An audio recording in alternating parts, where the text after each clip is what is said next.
Nos acompaña Miguel Jiménez, gestor del fondo Renta 4 Nexus en Renta 4 Gestora y director de inversión de fondos mixtos. Renta 4 Nexus es un fondo mixto que se dirige a un perfil moderado de inversor que cuenta con flexibilidad para diversificar su patrimonio entre renta fija y variable y que prima activos y compañías de calidad. Miguel, con estas características del fondo y bajo un contexto económico como el actual, ¿cuáles son las ventajas que destacas de Renta 4 Nexus y por qué lo recomiendas a los inversores? Bueno, lo has dicho tú, ¿no? Al final la flexibilidad de la gestión yo creo que es muy importante, ¿no? El poder diversificar en diferentes activos es fundamental, ¿no? Y el poder priorizar diferentes activos viendo la rentabilidad y el riesgo a lo largo del ciclo económico, yo creo que nos da una ventaja bastante importante, ¿no? Y entonces en este escenario al final los dos grandes activos son renta fija o renta variable. En el fondo podemos comprar lógicamente los dos y además somos bastante dinámicos, es decir, a lo largo del ciclo económico muchas veces tenemos más renta variable o más renta fija. También depende del atractivo que es, ¿no? Entonces, un poco el tener esa flexibilidad de aumentar qué proporción de inversión destinamos a renta fija, a renta variable, yo creo que es atractivo.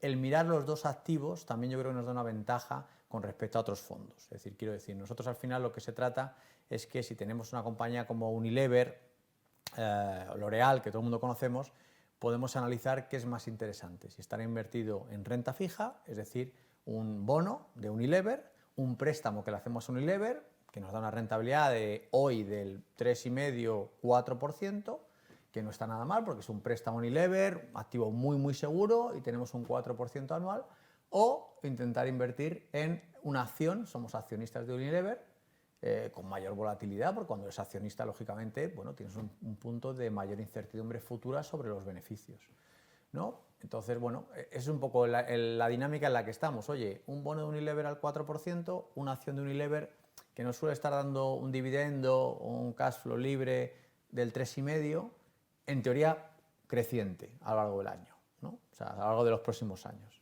Y este es un poco el debate que tenemos hoy un poco en los fondos mixtos y que, bueno, el tener este enfoque nos lleva a priorizar unos contra otros. Interesante perspectiva. En relación con previsiones y un poco en la línea de lo que vas comentando, ¿renta fija o renta variable en el escenario actual? Bueno, pues siguiendo un poco con el ejemplo concreto de Unilever, nosotros ahora, por contestar rápidamente, estamos priorizando la renta fija, ¿bien? O sea, hoy, fundamentalmente en el fondo. De hecho, tenemos un 75% del patrimonio aproximadamente en renta fija, un 25% en renta variable, ¿bien? ¿Por qué es así? Bueno, pues básicamente también pues porque haciendo análisis lo que estamos viendo es que la renta fija ha cambiado muchísimo, es un mercado que ha cambiado drásticamente, un mercado que ha dado muy pobres retornos en los últimos años en general, porque llevamos con unos tipos de interés cero en Europa durante prácticamente 10 años y encima el año pasado hemos visto una subida de tipo de interés muy alta, ¿no? Eso ha permitido que hoy pues tengas una rentabilidad en nuestra cartera de renta fija del 5,5%. Entonces estamos muy cómodos con un 5,5%, ¿no? de rentabilidad media. Hay cosas que nos dan un 3,5%, un 4% y hay cosas que nos dan hasta doble dígito. Pero es verdad que una cartera de renta fija, préstamos a compañías que nos den anualmente un 5,5%, no lo hemos tenido en los últimos 10 años. Entonces, por eso nos lleva a priorizar la renta fija hoy con respecto a la renta variable. La renta variable que seguimos viéndola bien, depende de qué segmentos, hay segmentos que nos gustan más, hay segmentos que nos gustan menos. Ya sabéis un poco la filosofía de Renta 4 Gestora, invertir en megatendencias, en sectores en crecimiento. Nos gusta mucho la tecnología, y dentro de la tecnología tenemos cloud, tenemos semiconductores, tenemos ciberseguridad, tenemos software. Nos gusta mucho el envejecimiento de la población, que es otra megatendencia, y ahí bueno, pues tenemos equipamiento médico, tenemos oftalmología, tenemos audífonos, o sea, hay ciertos sectores que nos siguen pareciendo muy atractivos. Dicho lo cual, ya digo que hoy preferimos algo más de renta fija. También tiene que ver en el entorno en el que estamos, es decir, si ampliamos un poco el foco del entorno actual, sí que pensamos que lógicamente hay ciclos económicos y estamos en la última parte del ciclo, ¿eh? Es decir, por poner un poco en perspectiva dónde estamos, aquí hubo a nivel mundial una crisis en el año 94, si nos acordamos en España después de las Olimpiadas, 93-94 una crisis en el año 2000, sobre todo de tecnología, la burbuja tecnológica.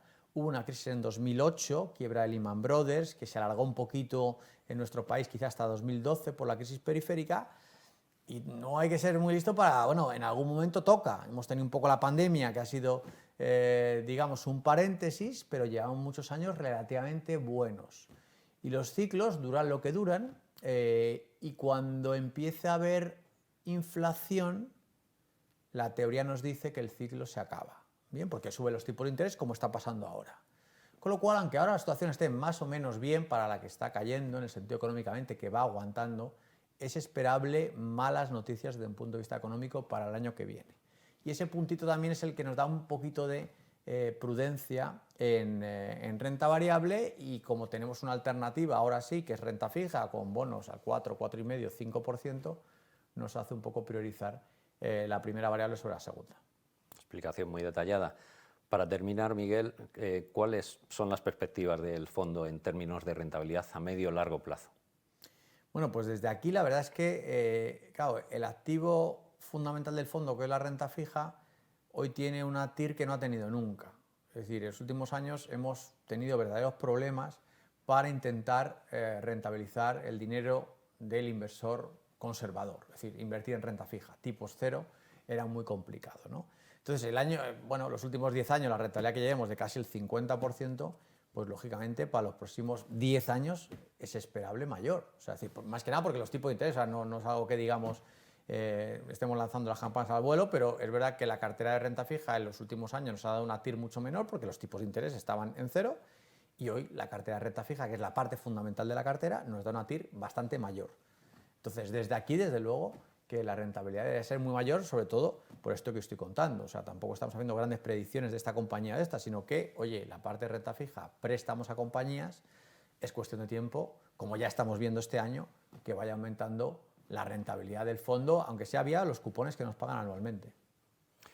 Renta 4 Nexus, una opción de gran interés para los inversores. Gracias, Miguel. Gracias a vosotros, un placer.